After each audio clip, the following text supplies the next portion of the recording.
I was riding alone through the high desert when I saw her standing beside the road, wrapped in a dark shawl that fluttered like a torn flag against the wind. The land was empty for miles, and anyone who knew these trails understood that a lone figure out here rarely meant something good. I slowed my horse anyway. She did not wave or call out. She simply watched me with eyes that had already seen too much. She was Apache. That much was clear from the beads in her hair and the morning ash faintly marking her skin. A widow, I realized, and my chest tightened. Apache widows were not supposed to wander alone. If her tribe had cast her out, it was a death sentence disguised as tradition. Raiders, soldiers, hunger, any of them would finish what grief had started. "Don't come closer if you won't help," she said calmly, her voice steady but tired. "If you leave me here, I will not curse you. I will only die." I should have turned away. Every man in the territory knew the old law whispered about in trading posts and camps. Give protection to an Apache widow, and you take her fate onto your own shoulders. Shelter, food, a ride, any of it was enough to bind a man by tribal law. I told myself those rules didn't apply to me. I was a cowboy, not a tribesman. The sun was already sinking, bleeding red across the horizon. I imagined wolves in the dark, or worse, men. I reached down and offered my hand. She mounted without hesitation, light as if she'd already let go of fear. As we rode, she told me her name was Nalina. Her husband had died in a skirmish near the river, and until her mourning year ended, she was forbidden from returning to the tribe. Walking meant death. Waiting meant the same. Riding with me was her only chance. "You should know," she said quietly, almost kindly, "that by our law, a man who carries a widow through the night becomes her protector, and a protector becomes her husband." I laughed once, uneasy, and said laws like that didn't scare me. She didn't argue. She just looked ahead, as if she already knew how the story ended. The stars came out sharp and cold above us, and with every hoofbeat, I felt the weight of a choice I didn't yet understand. By the time we made camp, I'd given her water, shared my food, and kept watch while she slept. I had saved her life, and without knowing it, I had just given away my own. Morning came hard and sudden, the kind of dawn that leaves no room for doubt. I woke to the sound of stone shifting and leather brushing against leather. When I opened my eyes, rifles and bows were already trained on me. Apache warriors stood in a wide circle around our small camp, silent and unmoving, their faces unreadable. My hand drifted toward my gun, but the message was clear. I would never draw it in time. Nalina rose slowly beside me and stepped forward. She spoke in her language, her voice calm, respectful, carrying no fear. The warriors listened. No one interrupted her. When she finished, an older man with silver threaded through his hair stepped out from the circle. His presence alone commanded obedience. He looked at me the way one studies a tool, deciding whether it would be useful or broken. "You carried her," he said in rough English. "You fed her. You guarded her while she slept." He paused, letting the words settle like dust in my lungs. "By our law, you are bound." I protested, telling him I meant no insult, no claim. I said I was only passing through, that I hadn't known. The elder shook his head slowly. "The law does not ask what you know. It asks what you do." The warriors lowered their weapons slightly, not in mercy, but in certainty. This was settled already. I was not being threatened. I was being informed. Nalina stood beside me again. "You are not trapped," she said quietly. "You are protected now, as I am." There was no triumph in her eyes, only acceptance. This was not a trap she had set, but a path she had been forced to walk. They took us back to the village, moving like shadows through the rocks. Children stared. Women watched from behind hides and fires. No celebration marked our arrival. This was not a wedding in the way white men understood it. It was duty made flesh. The elder explained the terms plainly. I could not abandon her. I could not harm her. I could not take another woman. If I tried to flee, the tribe would hunt me, not in anger, but in enforcement of law, older than any border or treaty.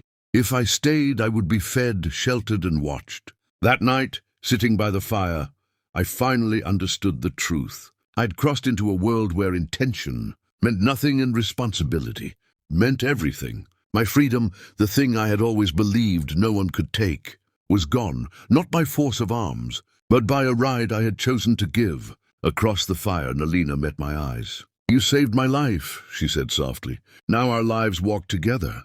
And for the first time I realized this wasn't punishment. It was a bond. Life among the Apache did not soften with time. It sharpened.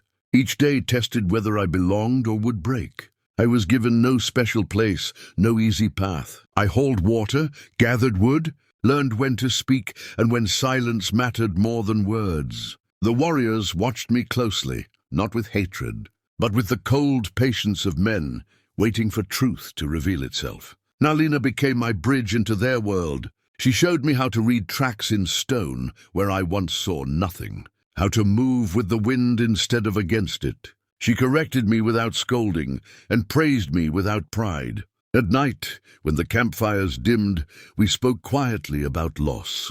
Her husband had been brave, respected, and gentle. Mine had been a brother and a father, buried far from this land. Grief, I learned, sounded the same in every language. The turning point came when riders attacked just before dawn.